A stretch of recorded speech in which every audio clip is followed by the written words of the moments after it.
गुरु प्यारी साध संगत जी, स्वागत है आपका अपने चैनल गुरु नानक साखी पर।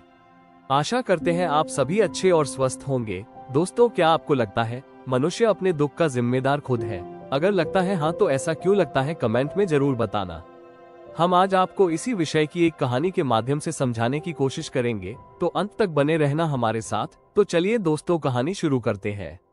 पश्चिमी घाट की पहाड़ों के बीच बसे गंधर्वंग के धूप से सराबोर गांव में हरिशंकर नाम का एक आदमी रहता था, जो असाधारण कौशल का कुम्हार था। उसके हाथ मिट्टी में जान फूंक देते थे। वो इतने सुडौल और सुंदर बर्तन बनाता था कि लोग अक्सर कहते थे कि उसे भगवान विश्वकर्मा का आशीर्वाद मिला है। फिर भी अपनी प्रतिभा के बावजूद हरिशंकर दुख से ग्रस्त व्यक्ति था। हर दिन वो अपने चाक पर बैठकर बुदबुदाता था, मैंने अपने ऊपर कौन सा अभिशाप ला दिया है? दुख मेरे पीछे छाया की तरह क्यों रहता है? उसकी पत्नी कम उम्र में मर गई थी। उसका इकलौता बेटा शराब पीने लगा था और एक बार उसका भट्ठा आग की चपेट में आ गया था, जिससे महीनों की मेहनत राख हो गई थी।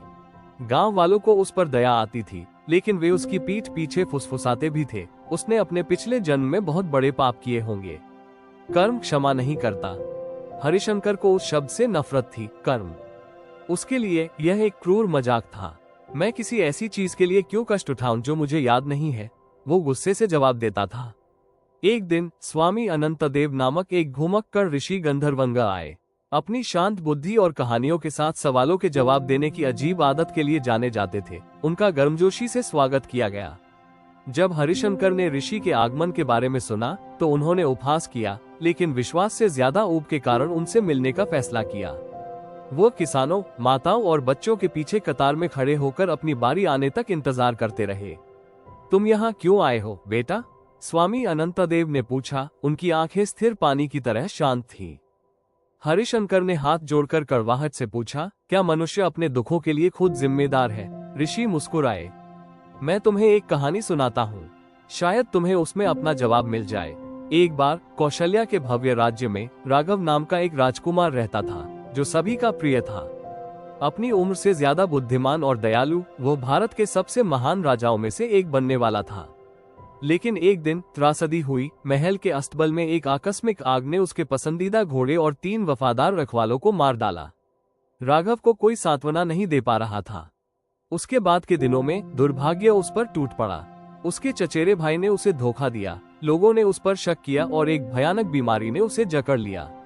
एक तेजस्वी राजकुमार से वह एकांत प्रिय बन गया और सवाल करने लगा कि जीवन इतना क्रूर क्यों हो गया है। एक शाम जंगल में जहां वह एकांत की तलाश में गया था, उसे एक बूढ़ा साधु मिला जो पीपल के पेड़ के नीचे ध्यान कर रहा था। साधु ने अपनी आंखें खोली और कहा, राघव, तुम पूछते हो कि तुम क्यों पीड़ित हो?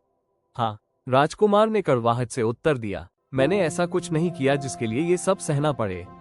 मैंने अपने लोगों की सेवा की, मैंने अपने बड़ों का सम्मान किया।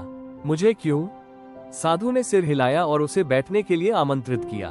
चलो मैं तुम्हें एक यात्रा पर ले चलता हूँ, उसने राघव के माथे को छूते हुए कहा। एक पल में जंगल फीका पड़ गया और राघव ने खुद को एक अलग शरीर, एक अलग समय में पाया। वो अब एक शक्तिशाली सेना का सेनापति था, जो एक शांतिपूर्ण राज्य पर धावा बोल रहा था। उसने देखा कि कैसे वह सेनापति अस्तबलों को जलाने, रखवालों की हत्या करने और कुओं को जहर देने का आदेश दे रहा था। ये तुम थे? साधु की आवाज गूंजी। 5 जन्म पहले। राघव कांप उठा। मुझे ये क्यों दिखा रहे हो? ये समझने के लिए कि कर्म के चक्र से कुछ भी नहीं बच सकता। हर क्रिया, हर इरादा एक बीज है। यह उसी मौसम में अंकुरित नहीं हो सकता है, लेकिन जब समय आएगा तो यह उग जाएगा। राघव भारी मन से अपने समय में लौट आया, लेकिन साथ ही नई स्पष्टता के साथ। उसने राजगद्दी त्याग दी, एक साधु बन गया और अपना जीवन लोगों को ये सिखाने में बिताया कि कैसे ध्यानपूर्वक जीना है, क्रूरता के बजाय करुणा के बीज बोना है। स्वामी अनंतदेव ने कहानी समाप्त की और हरिशंकर की ओर देखा, जो स्तब्ध होकर बैठा था। तो तुम कह रहे हो कि मैं किसी और जन्म में किए गए किसी काम की वजह से पीड़ित हूँ? शायद, स्वामी ने धीरे से कहा, लेकिन शायद इस जीवन में भी। हर बार जब तुमने अपने भाग्य को कोसा, तुमने कड़वाहट बोई। हर बार जब तुमने अपने बेटे की विनती को अनदेखा किया, तो उसने शराब पीना शुरू कर दिया।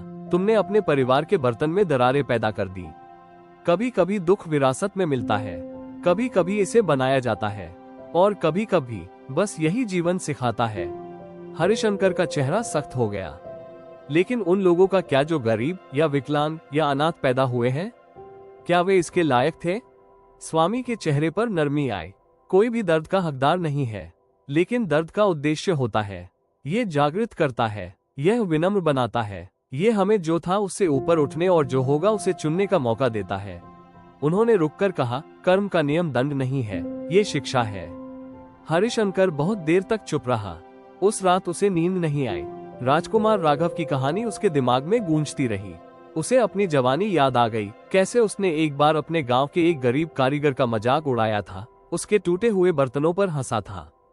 उसे याद आया कि एक बार गुस्से में उसने अपने बेटे को थप्पड़ मारा था, जब उसने सिर्फ पढ़ाई में मदद मांगी थी। छोटी छोटी बातें, लेकिन क्या वे दुख में बदल गईं?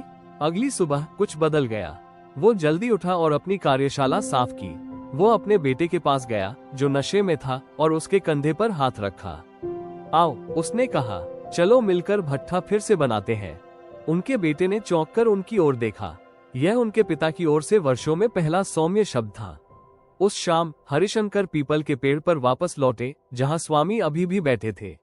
मुझे नहीं पता कि मैंने अपने दुख का कारण बनाया है या नहीं, उन्होंने कहा, लेकिन शायद मैं कम दुख देना शुरू कर दूं। स्वामी अनंतदेव मुस्कुराए। यही तो ब्रह्मांड चाहता है। समय के साथ हरिशंकर का परिवर्तन गहरा होता गया। उन्होंने गांव की पंचायत की बैठकों में भाग लेना शुरू कर दिया, ऐसा कुछ जो उन्होंने पहले कभी नहीं किया था। उन्होंने उन लोगों को सलाह दी जो संघर्ष कर रहे थे। कभी उपदेश नहीं देते थे, लेकिन हमेशा सुनते थे। उनके बारे में बात फैल गई कि कैसे उन्होंने एक नया पृष्ठ खोला है, और धीरे धीरे उनके बेटे विशाल ने भी ठीक होना शुरू कर दिया। विशाल को मिट्टी से काम करने में सुकून मिला। जहां पहले वो इसे अपने पिता के बोझ के रूप में देखता था, अब वो इसे उपचार के रूप में देखता था। पिता और पुत्र ने मिलकर न केवल बर्तन बनाए बल्कि विश्वास भी बनाया, धैर्य की परतें, क्षमा की परतें। एक दिन विशाल ने पूछा, बाबा, क्या आप वास्तव में मानते हैं कि हम पिछले कर्मों के कारण पीड़ित हैं? हरिशंकर ने पहिए से ऊपर देखा। मैं पूरी सच्चाई नहीं जानता, लेकिन मैं ये जानता हूँ, जब हम दोष देना बंद कर देते हैं और सुधार करना शुरू कर देते हैं, तो जीवन हल्का हो जाता है।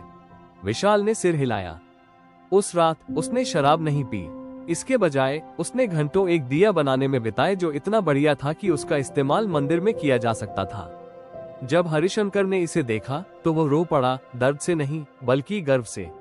हरिशंकर ने स्वामी अनंतदेव की तरह शाम को कहानी सुनाने के सत्र आयोजित करना शुरू कर दिया। बच्चे इकट्ठा हुए, वयस्क सुनते थे, और धीरे धीरे गंधर्वंगा के आसपास की हवा बदल गई। लोग अधिक चिंतन करने लगे, कम दोष देने लगे। उन्होंने एक बार एक अंधे व्यक्ति की कहानी सुनाई जिसने दूसरों को एक उग्र नदी पार कराई, इसलिए नहीं कि वह रास्ता देख सकता था, बल्कि इसलिए कि उसने दर्द के माध्यम से रास्ता सीखा था। हमारे घाव, उन्होंने कहा, दूसरों के लिए नक्शे बन सकते हैं।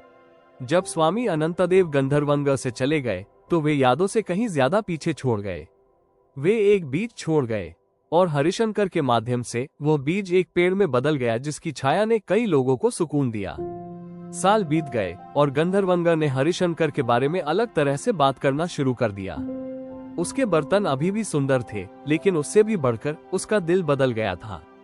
उसने छोटे लड़कों को मिट्टी के बर्तन बनाना सिखाया। उसने कर्ज माफ कर दिए। उसने गांव के स्कूल के लिए पैसे जुटाने के लिए सालाना मेला भी लगाया। अब लोग कहते थे वो एक जीवित संत बन गया है। और जब एक बार एक बच्चे ने उससे पूछा, बाबा, क्या मनुष्य अपने दुख के लिए खुद जिम्मेदार है? हरिशंकर ने मुस्कुराते हुए जवाब दिया, हम अपने सारे दुख नहीं चुन सकते, लेकिन हम हमेशा चुन सकते हैं कि हम कैसे प्रतिक्रिया दें। वो चुनाव सारा फर्क डालता है। गुरु प्यारी साध संगत जी, उम्मीद करते हैं आपको आज की यह कहानी पसंद आई होगी और कुछ नया सीखने को मिला होगा। कहानी सुनाते हुए हमसे कोई भूल हुई हो तो कृपया हमें माफ करना, लेकिन कहानी पसंद आए तो वीडियो को लाइक और चैनल को सब्सक्राइब करना बिल्कुल मत भूलना। धन्यवाद दोस्तों।